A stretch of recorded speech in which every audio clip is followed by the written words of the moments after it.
Assalamualaikum warahmatullahi wabarakatuh. Selamat bertemu di pembelajaran bimbingan konseling. Ini pertemuan yang pertama. Ibu berharap anak-anakku yang di sekolah di SMK Negeri 5 bisa mengikuti bimbingan konseling walaupun lewat daring. Hari ini kita akan membahas tentang materinya Ibu, yaitu bagaimana mengenal diri sendiri. Jadi sebelum kita kenal orang lain, maka sebaiknya kita mengenal diri kita sendiri. Kalau belajar tentang mengenal diri sendiri itu sangat mengasihkan. Yang pertama, potensi yang kita miliki itu sebenarnya banyak, tapi terkadang terhambat oleh banyak hal. Yang pertama, karena kadang-kadang mau main bola tapi lapangan sepak bola terbatas, atau ingin jadi dokter tapi orang tua tidak punya biaya untuk itu. Nah, pertanyaannya yang sekarang yang harus kalian punya, apakah yang betul-betul kalian inginkan atau hanya keterbatasan keadaan sehingga kalian tidak bisa mengenali potensi yang kalian miliki. Jadi salah satu mengenali diri sendiri itu adalah mengenali potensi yang kita miliki. Jadi untuk mengenali diri sendiri itu salah satunya adalah kenali aktivitas favorit kamu. Jadi kegiatan apa saja yang kalian sukai. Contoh kayak Ibu itu secapek apapun karena Ibu suka memasak, itu hal yang sangat menyenangkan bagi Ibu dan itu tidak membebani Ibu. Jadi kegiatan aktivitas favorit itu hal yang menyenangkan. Kita nyaman melakukannya walaupun orang lain mungkin tidak berasa berat atau bagaimana, tapi diri kita sendiri merasa nyaman melakukannya karena itu sesuatu yang favorit. Yang kedua, cari tahu kepandaian kamu. Jadi setiap orang pasti punya kelebihan, tidak mungkin tidak, dan pasti juga punya kekurangan. Jadi ada kelebihannya dan ada kekurangannya. Yang utama yang harus kita kenali adalah kelebihan dan kekurangan. Kenali kelebihanmu, apa yang paling istimewa di dalam dirimu. Contoh, umpamanya secara fisik, Anda orangnya tinggi, orangnya peramah, itu suatu kelebihan walaupun hanya secara fisik. Contoh salah satu lagi, jangan bola-balik. Yang kedua, cari tahu kepandaian kamu. Sudah tadi, berikutnya yang ketiga, bertanya pada orang lain. Jadi tanyakan kepada teman kamu, sahabat kamu, orang tua kamu, keluarga kamu, bahwa kira-kira kamu punya kelebihan apa sih? Nah, kedua, apa kekurangan kamu? Umpama suka marah-marah, gampang bad mood, gampang tersinggung, sensitif,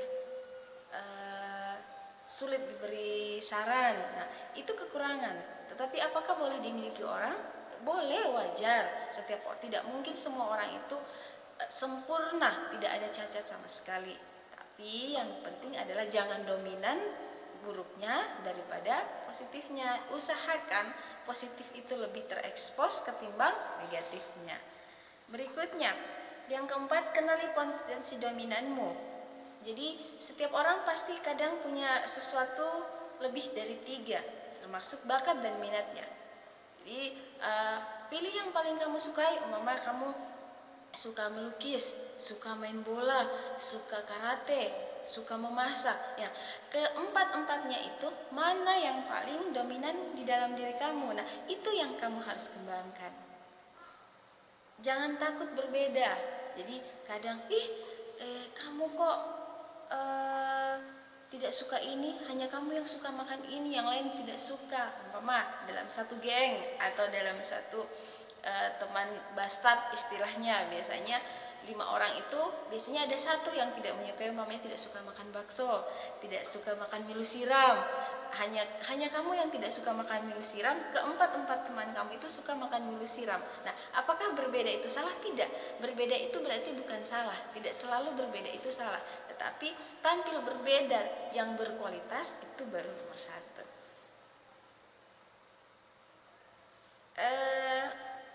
Contoh lagi, orang kebanyakan takut tampil berbeda. Dia merasa orang lebih banyak contoh guntingan rambut, meniru Ronaldo, seolah-olah dia hanya meniru kan, tetapi tidak punya identitas dirinya. Alangkah lebih baik setiap orang itu punya ciri khas sendiri. Kenapa sih harus ikut-ikutan orang? Kan sesuatu yang baik, terlihat baik, belum tentu baik untuk diri kita. Itu yang nomor satu. Yang kedua, pakai acara kasih lubang-lubang telinga. Mungkin menurut artis-artis yang lain itu pas, tapi belum tentu baik untuk Anda. Apalagi kalau Anda punya cita-cita jadi polisi, jadi tentara, atau kerja di suatu instansi, yang jelas tidak boleh kalau ada tindik di telinga. Jadi ketika Anda berbuat, ketika Anda memutuskan sesuatu, pikirkan dampak yang bisa, resiko yang akan Anda tanggung di kemudian hari. Jadi berbeda itu tidak salah, tetapi meniru itu juga tidak salah. Yang salah adalah melakukan hal-hal yang berbeda tetapi merugikan diri sendiri. Berikutnya yang keenam, menghargai diri sendiri. Contoh bagaimana sih ibu menghargai diri sendiri? Contohnya mandi itu, kalau Anda mandi pagi, apalagi laki-laki nih, malas sekali mandi pagi. Anda mandi pagi itu salah satunya adalah menghargai diri sendiri, ya kan? Yang kedua, Anda melakukan ibadah, itu juga salah satunya adalah menghargai diri sendiri. Yang ketiga, Anda mampu mentoleransi antara hati Anda, pikiran Anda lewat perbuatan. Jadi kebanyakan kita berjalan tidak sesuai dengan keinginan, tidak sesuai dengan harapan, lebih banyak sesuai dengan apa yang kita lihat dan apa yang orang mau. Jadi beri kesempatan kepada diri Anda untuk melakukan hal-hal yang Anda sukai, hal-hal yang Anda inginkan, harapkan, bukan yang orang harapkan, bukan yang orang nilai, dan jangan meniru sesuatu hal yang itu tidak pantas untuk ditiru. Nah, ibu, yang mana sih yang pantas itu? Nah, yang pantas itu ya bergaul, bergaya, bermode, berapapun sesuai dengan usia kalian, sesuai dengan pekerjaan kalian, sesuai dengan keadaan kalian sekarang. Kalau anak sekolah sekarang statusnya apa nak? Pelajar kan? Siswa. Siswa harus berpenampilan seperti apa? Siswa itu seharusnya berpenampilan rapi, ya kan? Orang terpelajar. Anda bukan artis, jadi jangan ikut-ikutan artis.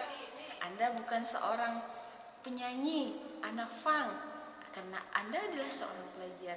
Jadi berbicaralah, bertutur kata, bergaya sesuai dengan apa yang profesi Anda sekarang. Ya, kita lanjut. Kalau Anda sudah menulis 2 atau 3 kelebihan dan kekurangan Anda, tidak perlu dibacakan, cukup Anda lihat saja. Kira-kira ketika saya punya kelebihan, apa yang harus saya lakukan? Nah, kelebihan itu adalah merupakan kekuatan Anda untuk menuju kesuksesan.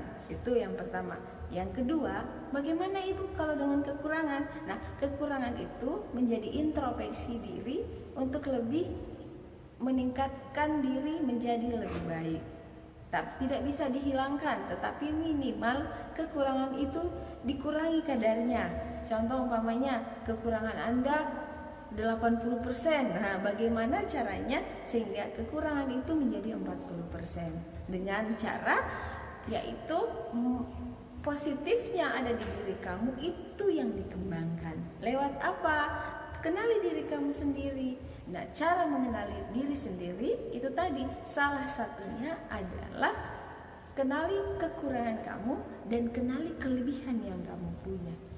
Jangan marah ketika dikritik orang, jangan marah ketika orang mencemooh kekurangan kamu, tetapi jadikan itu sebagai introspeksi diri, memperbaiki diri menjadi lebih baik.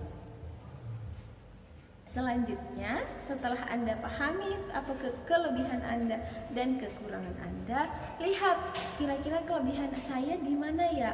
Umpama contoh, Anda suka sekali berbicara, suka cerita sana sini. Daripada itu Anda jadi tukang Carlota, alangkah lebih baik tukang Carlota itu juga kelebihan loh. Kalau kita alihkan ke hal yang positif. Contoh, Anda suka sekali berbicara dari satu tempat ke tempat lain, bisa Anda menjadikan itu Anda sebagai seorang penyiar, reporter umpamanya, pembawa acara dan sebagainya. Jadi kadang kekurangan itu sebenarnya adalah kelebihan, tetapi kekurangan itu entah tidak tahu wadahnya kemana, maka itu menjadi suatu hambatan. Jadi kelebihan berbicara istilahnya akan menjadi keburukan ketika tidak ada tempat yang sesuai dengan porsinya. Jadi akhirnya jadi apa? Jadi tukang Carlota, sini cerita orang, kesana sini cerita orang, padahal mungkin bakatnya dia itu seperti itu. Tapi karena tidak ada wadah, tidak ada tempat untuk mengekspresikan kelebihannya, akhirnya menjadi negatif. Ya, demikian pertemuan untuk hari ini. Semoga bermanfaat, semoga ada faedahnya, semoga kita selalu dalam lindungan Allah Subhanahu wa taala. Jangan lupa sholat anak-anakku, tetap beraktivitas seperti biasanya, bantu orang tua di rumah, melaksanakan sholat, mengikuti pembelajaran walaupun lewat daring.